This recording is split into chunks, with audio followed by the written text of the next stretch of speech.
Indeed, the battle cruiser was an impressive warship, an updated and more heavily armed and armored version of the Mon Calamari Star Cruiser. Mary looked back to the screen and shook her head, unconvinced. It will take more than a show of force to stop this catastrophe, she replied. Indeed, it has been escalating by all reports, C-3PO picked up.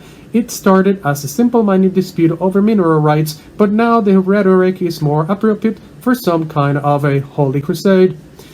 Is the leader of Romamol, Mera remarked. Mum Anor. He's reached down and grabbed his followers by their most basic instincts, weaving the dispute against Osirian into a more general matter of tyranny and oppression. Don't underestimate him. I can't begin to give you a full list of tyrants like Mon Anor that I have dealt with, Leia said with a resigned shrug. I have that very list available, C-3PO blurted. Don't cuss, Rafa, off. Thank you, C-3PO, Leia said, too politely. Why, of course, Princess Leia, the droid replied. I do so like to be of service. Now, where was I? Oh, yes, don't cuss, Rafa. Not now, 3PO, Leia insisted. Then, to Mara, she added, I have seen this type often. Not like him, Mary replied, somewhat softly, and the sudden weakness in her voice reminded Leia and Jaina that Mara, despite her nearly constant bravado and overabundance of energy, was seriously ill, with a strange and thankfully rare disease that had killed dozens of others and against which the best doctors in the New Republic had proven completely helpless. Of those who had contracted the molecular disorder, only Mary and one other remained alive, and that other person, being studied intently on Coruscant, was fast dying.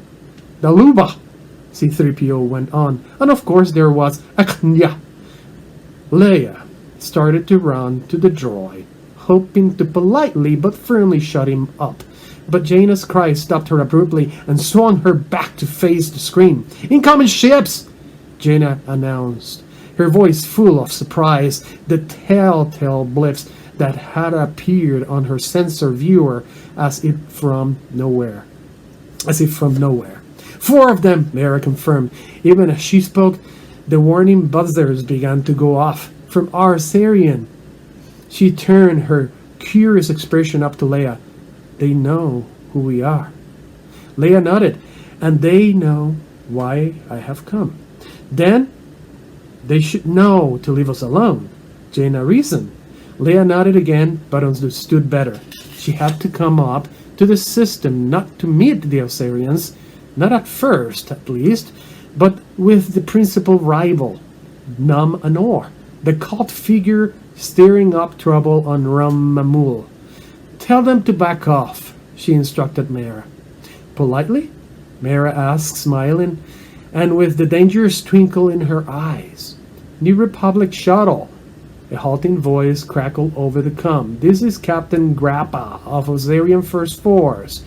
With a flick of the switch, Mara put an image of the captain on the viewer screen, and Leia sighed as the green-skinned spiny head, ridge, and tapir-like snout came into view. Wonderful, she remarked sarcastically. The Osirians have a higher Rhodians, Jaina asked.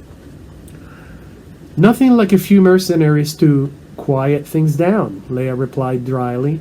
Oh, dear me, C-3PO remarked, and he shuffled aside nervously.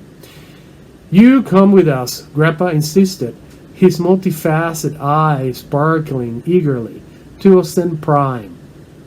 Seems the Osirians want to talk with you first, Mara said.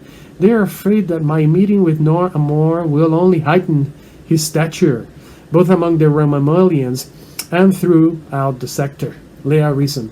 A notion not without credence, and one that she had debated endlessly before making the decision to come here.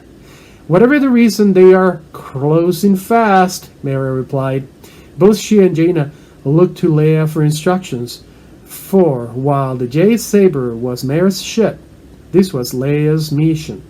Princess Leia, an obviously alarmed C-3PO asked, Leia sat down in the chair behind Mary, intently studying the screen, which Jaina had to switch back to normal space view. The 4 approaching fighters were clearly visible.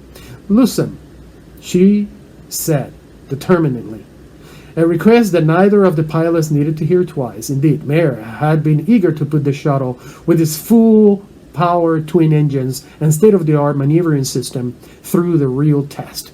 Green eyes sparkling, smile wide, Mary reached for the controls, but then retracted her hands and put them on her lap. "You heard her, Jaina," she said. Jaina's mouth dropped open. So did Leia's. You mean it?" Jaina asked. Mary's only reply was an almost bored expression, along with a sly yawn, as if this whole thing was no big deal, and certainly nothing that Jaina couldn't easily handle. "Yes," Jaina whispered, clenching her fist, wearing a smile nearly wide enough to take in her ears. She rubbed her hands together, then reached out to the right, rolling her fingers over the floating ball control of the inertial compensator.